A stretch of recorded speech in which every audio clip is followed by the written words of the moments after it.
Assalamualaikum warahmatullahi wabarakatuh. Saya Khadijah Makarim. Topik kita kali ini adalah inspirasi judul skripsi program studi ilmu politik. Teman-teman sekalian, mudah-mudahan pada kesempatan ini teman-teman yang akan mengambil judul skripsi di bidang ilmu politik bisa terbantu ya. Jadi barangkali yang masih bingung gitu, apa nih kira-kira temanya gitu, nanti bisa disimak. Ini ada beberapa yang ingin saya sampaikan, inspirasi judul skripsi dari bidang ilmu politik. Nah, baik teman-teman sekalian, ilmu politik itu adalah ilmu yang membahas tentang siapa yang memerintah, kemudian serta kedudukan individu dalam lingkungan kekuasaan yang dipegang. Kemudian ilmu politik itu memusatkan perhatian pada masalah-masalah kekuasaan, ya, kekuasaan dalam kehidupan bersama, berbangsa dan bernegara. Nah, berikut ini judul, ya bukan judul sih, inspirasinya. Jadi nanti judulnya kamu merumuskan sendiri apa masalahnya. Jadi baru inspirasi judul skripsi untuk membantu teman-teman dalam rangka memilih judul yang tepat ya untuk skripsimu. Baik, yang pertama, inspirasi yang pertama bisa diambil adalah dinamika politik dalam penyusunan perda atau peraturan daerah. Nah, seperti apa gitu ya dinamika politiknya. Kemudian yang kedua, hubungan status ekonomi ya, sosial ekonomi dengan politik pemerintah daerah. Itu inspirasi yang kedua yang bisa kamu ambil sebagai judul ya. Kemudian yang ketiga, demokrasi Indonesia dan kaderisasi partai politik. Nah, inspirasi yang keempat yaitu kebijakan pendidikan di era otonomi daerah. Pendidikan apa saja yang bisa dikaji adalah bisa pendidikan informal, formal, dan non-formal kaitannya dengan otonomi daerah. Kemudian yang kelima, inspirasi yang kelima adalah politik dan pengabdian kepada masyarakat. Ya. Ini banyak nih tingkatnya, bisa kamu kaitkan dengan partisipasi masyarakat di dalam pengabdian masyarakat kaitannya dengan politik setempat. Kemudian yang keenam, politik dan pembangunan politik. Jadi ini adalah inspirasi yang bisa dikembangkan. Kemudian yang ketujuh, partisipasi masyarakat dalam pembangunan politik. Jadi partisipasi masyarakat ini siapa saja?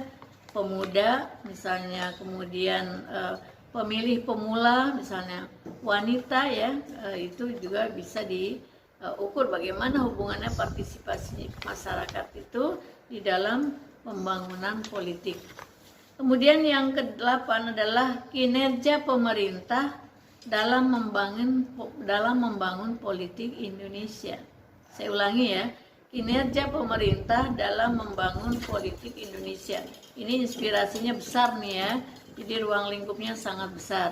Jadi kamu bisa ambil Indonesia ini artinya bisa di tingkat provinsi, bisa di tingkat kecamatan ya, atau kota misalnya. Kemudian provinsi, kota, kabupaten, atau tingkat kecamatan ya. Kemudian yang ke-9 adalah lemahnya rekrutmen kader partai politik. Kader partai politik. Jadi di dalam sebuah partai politik misalnya itu kan ada pengkaderan. Nah, itu bagaimana rekrutmennya, bagaimana mengkadernya, itu bisa kamu lihat apa kelemahannya, apa kekurangannya, ada masalah apa supaya rekrutmen itu bagus gitu ya, sehingga partai politik mendapatkan kader-kader yang bermutu. Kemudian yang ke-10, ini kaitan dengan yang 9 tadi, minimnya sumber daya manusia berkualitas di dalam partai politik gitu. Kenapa? Karena kadang-kadang banyak yang masuk itu hanya menjelang pemilu gitu. Tetapi setelah itu kemudian lemah lagi gitu pembinaan SDM-nya. Jadi bagaimana merekrut SDM yang berkualitas itu bisa menjadi bahan penelitianmu di dalam menulis skripsi. Kemudian yang berikutnya adalah literasi partai politik dan partisipasi masyarakat ya. Jadi ini banyak nih yang literasi ya, saya sampaikan ada beberapa nih. Jadi literasi dalam kaitannya partisipasi masyarakat, pemilih pemula, kaum perempuan itu ya.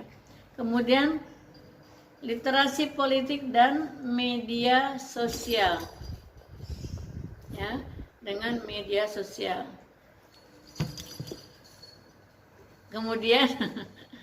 Kemudian yang berikutnya adalah literasi politik dan komunikasi politik. Nah, ini bisa juga mengambil teman-teman yang kuliah di jurusan ilmu komunikasi dan tertarik untuk meneliti komunikasi politik. Yang ke-14, literasi politik dan partisipasi politik masyarakat. Yang ke-15, literasi politik generasi milenial. Nah, ini generasi milenial bisa direkrut untuk sebagai kader-kader politik ya. Nah, jadi pemilih pemula itu sangat mempunyai sangat potensial ya untuk dibina. Kemudian yang ke-16 adalah membangun kualitas bangsa melalui budaya literasi politik. Nah, baik teman-teman sekalian, itulah yang dapat saya sampaikan inspirasi judul skripsi ya dalam rangka penulisan skripsi dari program studi ilmu politik. Semoga bermanfaat. Jangan lupa subscribe, like, dan komen. Assalamualaikum warahmatullahi wabarakatuh.